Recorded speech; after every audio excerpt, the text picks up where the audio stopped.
हरिओम. भगवद्गीताबोध योगदास श्री जयगणेश जोशी यांनी केलेले निरूपण. अध्याय पहिला. अर्जुन विषाद योग.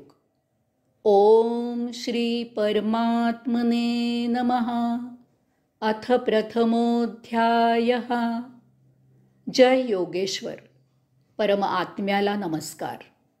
अध्याय पहिला. श्लोक क्रमांक 3. पश्चैतां पाण्डुपुत्राणाम् आचार्य महतीं चमुं व्यूढां द्रुपदपुत्रेण तव शिष्येण धीमता. पूज्य गुरु आचार्य आपलाच बुद्धिमान शिष्य द्रुपद राजाचा पुत्र दृष्टद्युम्न याने चातुर्याने आणि बुद्धिकौशल्याने व्यूहात्मक रचना केलेली ही महाप्रचंड पांडवांची सेना पहा. पश्चैतां पांडुपुत्राणाम आचार्यं महतीं चमुं. दुर्योधन आपले गुरु द्रोणाचार्य यांना पांडवांचे सैन्य दाखवित आहे. दुर्योधन पांडवांच्या सेनेला महाप्रचंड असे म्हणत आहे. वास्तविक पांडवांची सेना 7 अक्षोहिणी होती आणि कौरवांची सेना 11 अक्षोहिणी होती. 1 अक्षोहिणी सैन्य म्हणजे 21,870 रथ, 21,870 हत्ती, 65,610 घोडे आणि 1,09,350 पायदळ असे सैन्य असते. स्वतःचे सैन्य जास्त असूनही त्याला पांडवांची सेना प्रचंड वाटत आहे, कारण त्या सेनेची व्यूहरचना अभेद्य होती. अर्जुन भीमासारखे त्यात महायोद्धा होते. ह्या 2 महावीरांचा महापराक्रम खुद्द दुर्योधनाला चांगलाच स्वानुभवाने माहीत होता. प्रत्यक्ष भगवंत श्री पांडवांच्या पाठीशी होते. ते त्यांचे केवळ नातेवाईकच होते असे नव्हे, तर ते त्यांचे हितचिंतक सखा होते. पांडवांच्या सैन्याची मानसिकता एकाच धर्मविचाराने प्रेरित होती. हे सैन्य पांडवांवरील प्रेमाने, पांडवांवरील श्रद्धेने, धर्मावरील विश्वासाने एकत्र आलेले होते. कौरवांचे सैन्य हे जमविलेले होते. दुर्योधन प्रत्यक्ष राज्य करत होता. त्या सत्तेच्या बळावर त्याने अनेक राजांना त्याच्या बाजूने लढायला आणले होते. बहुतेकांना पांडवांवर अन्याय झाला आहे हे माहीत होते. त्यांना पांडवांबद्दल निश्चितच सहानुभूती होती. आपण स्वतः अधर्माच्या बाजूने लढत आहोत याची त्यांना मनात टोचणी होती. दुर्योधनाकडील महायोद्धे खुद्द त्याचे आजोबा भीष्माचार्य, गुरु द्रोणाचार्य, कृपाचार्य इत्यादी सर्वजण त्याला पांडवांना त्यांच्या न्यायहिष्याचे राज्य परत दे असेच सांगत होते. पितामह धृतराष्ट्रांनीही दुर्योधनाला समजावण्याचा प्रयत्न केला होता. दुर्योधनाला पक्के माहीत होते की या सर्वांना पांडवांबद्दल सहानुभूती आहे. त्यामुळे हे सर्वजण पांडवांविरुद्ध मनापासून कितपत लढतील याची दुर्योधनाला शाश्वती नव्हती. यामुळे दुर्योधनाला पांडवांचे सैन्य संख्येपेक्षा गुणवत्तेने श्रेष्ठ वाटत आहे. व्यूढां द्रुपदपुत्रेण तव शिष्येण धीमता. येथे द्रुपदाचा पुत्र तुमचा शिष्य असे म्हटल्यामुळे दुर्योधन आचार्य द्रोणाचार्यांकडेच आलेला आहे हे स्पष्ट होते.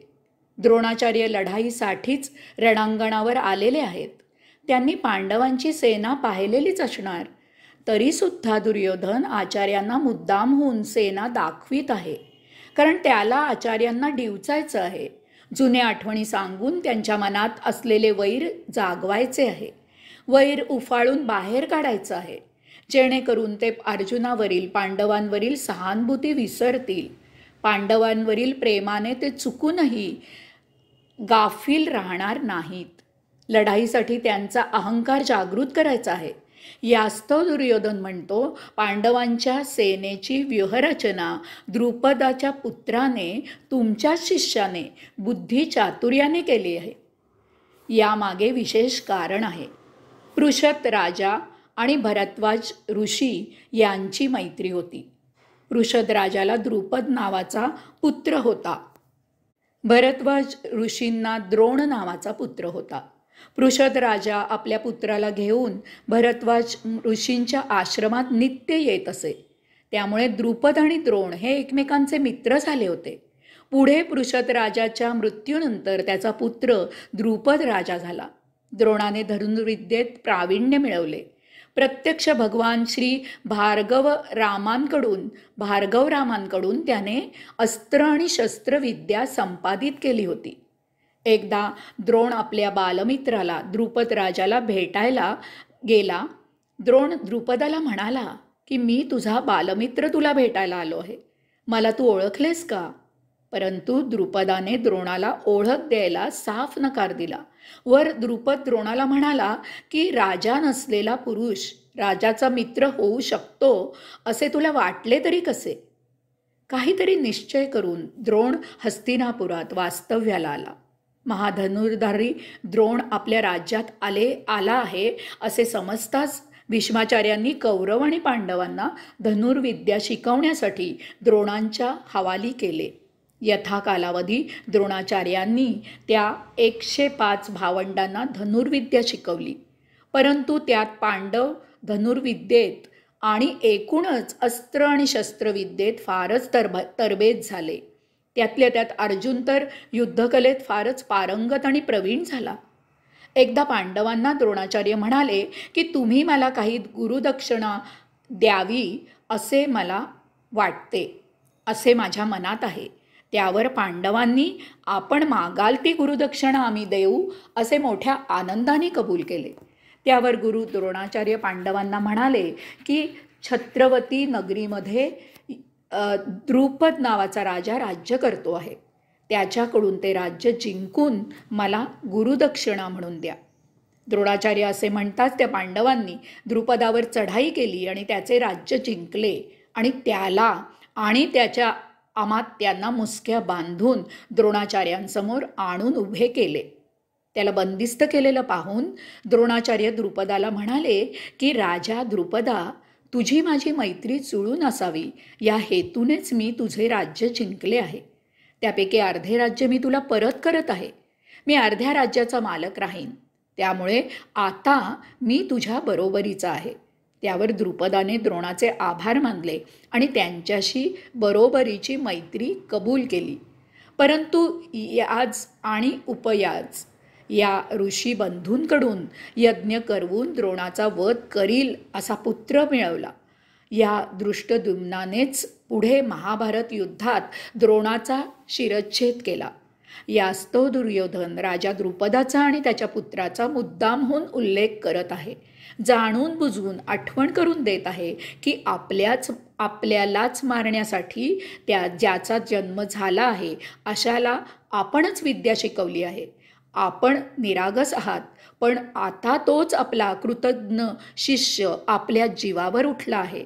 परंतु कितीही काही झालं तरी तो आपला शिष्य आहे. त्याने कितीही बुद्धिमत्ता दाखवली तरी तो त्याच्या गुरुपेक्षा श्रेष्ठ असू शकणार नाही. आपण त्याचा सहजच पराभव करू शकाल. आपला हाडवैरी राजा द्रुपद आणि तुमच्या जीवावर उठलेला त्याचा पुत्र दृष्टद्युम्न यांचं पारिपत्य करायला हीच उत्तम संधी आहे. हरिओम.